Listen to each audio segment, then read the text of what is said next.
जी। अच्छा कसम भाई, एक शिर्क के मामले में ना एक लोगों को कन्फ्यूजन है। तो ये कि शिर्क के बारे में है कि जब तक जो भी गुनाह इंसान करे ना, बाकी जो भी गुनाह अल्लाह ताला उनको माफ़ कर देगा, लेकिन एक वाहिद गुनाह जो है वो शिर्क है जिसको अल्लाह ताला माफ़ नहीं करेगा। तो लोगों के अंदर ये कन्फ्यूजन भी है कि जो पीछे वो करते हैं तो क्या आप वो तौबा करके अगर छोड़ दें तो क्या अल्लाह उनको माफ़ कर देगा? जी बिल्कुल कर देगा, तौबा के दरवाज़े तो हर वक्त खुले हैं। तो अब हुआ ये है कि ये दौर ही ऐसा है कि बहुत से लोगों को पता ही नहीं चला कि ये शिर्क और उसकी इक़साम का। तो इवन मुझे भी नहीं था पता। तो वो तो जब अल्लाह ने सारा कुछ सिखाना शुरू किया तो फिर मुझे पता चला, और फिर मैं इस नतीजे पे पहुंचा कि इवन शिर्क से अपने आप को बचाना जो है ना, ये भी एक बहुत मुश्किल काम है। यानी आप ने ज़िंदगी भी गुजारनी है और ज़ाहिर सी बात है ज़िंदा रहना है, तो वो खाना पीना भी है। अक्सर खाने पीने की चीज़ों पे आप देख लें कि वो तस्वीरें बनी हुई हैं और वो हर रोज़ घर में आती हैं। तो अल्लाह ने फिर जब बताया मुझे, तो फिर मैंने भी कहा कि अब मैं भी मूवीज़ वगैरह देखता था, तो जब अल्लाह ने समझाया कि जो एक फ़िल्म है वो भी एक जहान है, तो उसका रब भी सिर्फ अल्लाह रब्बुल आलमीन ही हो सकता है और कोई नहीं हो सकता। तो अब अक्सर आप देखें इंडियन फिल्में तो मेरे से आलमोस्ट सारे ही वो होती हैं कि वो उनका स्टार्ट ही बातिल हुदा से होता है, और अंदर भी वो बातिल हुदा के वो दिखा रहे होते हैं सारा कुछ कि हीरो नाकाम हो रहा था तो बातिल हुदा ने उसकी मदद की और वो कामयाब हो गया। अब ये फ़िल्म एक मुसलमान ने देखी है, वो ज़ुबान से जितना मर्ज़ी कि मैंने देखा है, यकीन तो नहीं किया, लेकिन वो अगर अपने अगले किसी दोस्त को शेयर करता है कि यार उसकी ये स्टोरी थी, तुम भी देखना फ़िल्म, तो उसने यकीन किया है कि वो जो कुछ फ़िल्म में था वो सब था, हकीकत है, तभी तो वो अगले अपने दोस्त को रिकमेंड कर रहे कि तुम भी देखो। तो ये इस तरह से हम जो है ना वो जाने अनजाने में शिर्क कर रहे हैं। और बहुत से आप इंडियंस गाने देख लें, उनमें तो वो शिरकिया कलमात भी कहते हैं और वो मुसलमान सुनते हैं और गाते भी हैं। तो ये सारा जो शिर्क है ना, ये इस तरह से पेनिट्रेट हो चुका है कि वो लोगों को समझ ही नहीं, और जिसको समझ आ गई है तो वो तौबा करे और उन चीज़ों से अपने आप को आइंदा बचाए। तो अल्लाह बख्शने वाला है, मेहरबान है। मैंने एक ड्रीम में अल्लाह से पूछा था, तो बताना चाहिए, बताना चाहिए, वो आप लोग करेंगे, वो आगे नहीं करेंगे, वो फिर आपको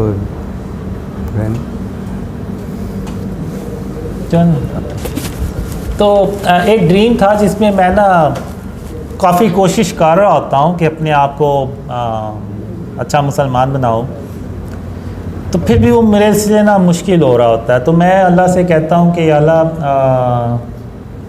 मैं ऐसा ही हूँ जैसा हूँ, अब तेरे सामने हूँ, तो तू मुझे कोई ऐसी बात बता कि जिसके करने से तू मुझे कभी अकेला ना छोड़े। तो फिर अल्लाह ने कहा कि कासिम तुम ये 3 काम करते रहो, तो मेरा तुमसे वादा है कि तुम जिस जहान में भी होगे, जहाँ कहीं भी होगे, मैं तुम्हें कभी अकेला नहीं छोड़ूंगा। पहला काम अल्लाह कहता है कि कासिम शिर्क और उसकी इक़साम से अपने आप को बचाते रहना, और कासिम इस गलत फहमी में कभी ना रहना कि मैं क़यामत के दिन शिर्क माफ़ कर दूंगा, और कासिम इस गलत फहमी में कभी ना रहना कि क्या मैं क़यामत के दिन शिर्क माफ़ कर दूंगा। शिर्क के अलावा मैं जिसके चाहूँगा गुनाह बख्श दूंगा। तो अपने आप को हर हाल में शिर्क और उसकी इक़साम से बचाना है। और दूसरा अल्लाह ने कहा कि सुबह शाम मेरी यानी अल्लाह रब्बुल आलमीन की तारीफ़ और उसकी तस्बीह करते रहना। और तीसरा काम अल्लाह ने बताया था कि हातिमुन नबिय्यीन मोहम्मद सल्लल्लाहु अलैहि वसल्लम पे दरूद और सलाम भेजते रहना। तुम ये 3 काम करते रहो तो मेरा तुमसे वादा है, तुम जिस जहान में भी होगे, जहाँ कहीं भी होगे, मैं तुम्हें कभी अकेला नहीं छोड़ूंगा। तो ये 3 काम अल्लाह ने ना एक ड्रीम में बताया। ये ड्रीम शेयर किया होगा? ये ऑलरेडी शेयर है मेरे ख्याल वो हमजा के साथ पॉडकास्ट में। अच्छा इसके तो शॉर्ट्स भी बने। डॉक्टर इसरार का एक लेक्चर है शिरके खफी पे पापा की शायद इसका मफहूम है कि आप सारा ज़माना लोगों को देखा जाएगा अपने नफ्स को इलाज नफ्स को इलाज है। शिरके खफी ये होता है कि अगर आपके दिल में हर टाइम सुबह शाम माल माल माल आ रहा है तो आपको खुदा माल है वो अल्लाह नहीं है। इसके बारे में क्या कहेंगे शिरके खफी के बारे में? मतलब आपकी हमारे जब तक हमारी सोच के 24 घंटों में अल्लाह की ज़ात अगर नहीं आ रही तो हर टाइम माल आ रहा है तो उसके अलावा माल के पीछे अल्लाह के पीछे तो शिरके खफी कहते हैं। डॉक्टर साहब लेक्चर वगैरह से इसके बारे में क्या कहेंगे? अब देखें कि शिर्क जो है ना वो ऐसे ही है जैसे एक काली स्याह रात में काले स्याह पहाड़ के ऊपर काले पत्थर के ऊपर चुंटी चल रही है और उसको अंधेरे में जितना पहचानना मुश्किल है उतना ही मुश्किल वो शिर्क को पहचानना है।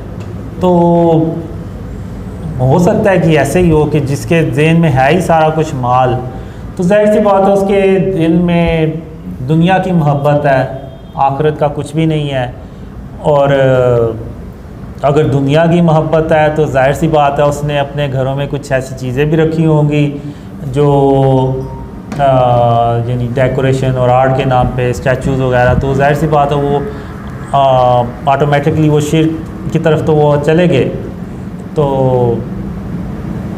जी ऐसा पॉसिबल है। जी कुछ लोग आते हैं एक दफ़ा देखा माई आई थी मेरे पास तस्वीर लेकर आई ना खाना कबा से मस्त की उन्होंने दी। मैंने कहा आपके पास रख लें मैं अल्लाह पे यकीन रखता हूँ ऐसे ही मैं अल्लाह का बहुत करीब हूँ। इसके बारे में क्या है कोई चीज़ मस्त हुई किसी से ऐसे हुआ काफ़ी लोग ऐसे किसी पकड़ा देते हैं आपको ज़रा कोई लोग कड़े पहन लेते हैं कुछ लोग ऐसे कमीज पहन लेते हैं।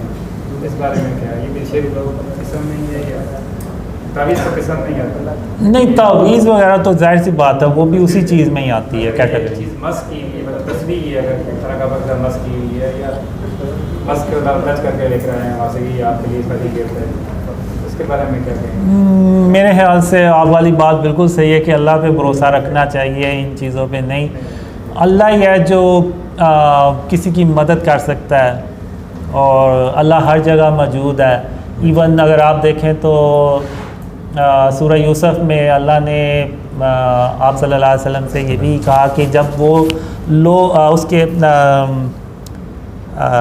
यूसुफ अलैहिस्सलाम का जब वो ज़िक्र करते हैं कि यूसुफ अलैहिस्सलाम के भाई जब उनको कुएं में फेंक रहे थे तो आप उनके पास नहीं थे, तो अल्लाह ही उनके पास था और अल्लाह ने ही उनकी मदद की।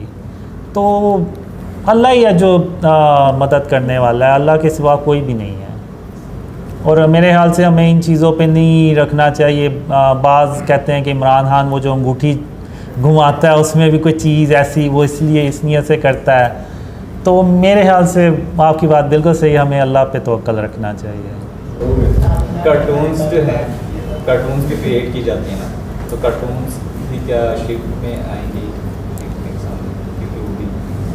कार्टून्स अब बच्चे शौक़ से देखते हैं, इंसान की बनाई हुई चीज़ें। हाँ मैंने एक ड्रीम में देखा था कि हम जो काफरों के करैक्टर्स हैं जैसे ये सुपरमैन, बैटमैन और स्पाइडरमैन, तो इनकी जगह हम अपने करैक्टर्स मुस्लिम करैक्टर्स बनाते हैं ताकि बच्चे जो है ना वो देखने की बजाय इस्लामिक करैक्टर्स देखें। ज़ाहिर सी बात है वो बचपन से एक देखेंगे सुपरमैन, स्पाइडरमैन, तो उसमें वो अपना कल्चर दिखाते हैं, तो बच्चों की बचपन से ग्रूमिंग ऐसे होती है तो फिर बड़े होके वो पक्के हो जाते हैं और उनकी वो सोच भी तकरीबन वैसी हो जाती है। तो फिर उनको काउंटर करने के लिए हम मैंने देखा हम अपने करैक्टर्स बनाते हैं। वालों ने वो तो बनाया भी है मदनी मुन्ना के नाम से ना, उन्होंने ये कार्टून बनाए भी है जिसमें वो बच्चों को दीन के मतलब जो है वो अवेयरनेस। जी अच्छी बात, सही है मैम से, क्योंकि बच्चों का मामला थोड़ा सा डिफरेंट होता है। अब खिलौने जैसे होते हैं वो, हाँ वो खिलौने अब उनमें शक्लें भी बनी होती हैं और फिर बच्चे खेलते भी हैं, तो जब वो खेल लें तो आप उनको बॉक्स में डाल दें या उसके ऊपर कोई कपड़ा डाल दें ताकि वो छुप जाएं। बच्चे देख रहे हो कार्टून्स तो साथ हम भी देख रहे बच्चे बन जाए उनके साथ। हैं की निगरानी भी तो करनी हाँ, अगर कुछ नहीं है उसमें कोई गलत बात तो आप जी जो बालू बच्चे कहते हैं कि बालू लेके आए या इस तरह के खिलौने जो जाने लगे वो लेके जा सकते हैं। बालू टेडी बिल्ली कपड़े से बनी होती है। और वो बच्चे ज़्यादा ज़िद कर रहे हैं तो उन्हें कहें कि ठीक है, लेकिन आपने ये खेलने के बाद अलमारी में रख देना है या इसको छुपा देना है।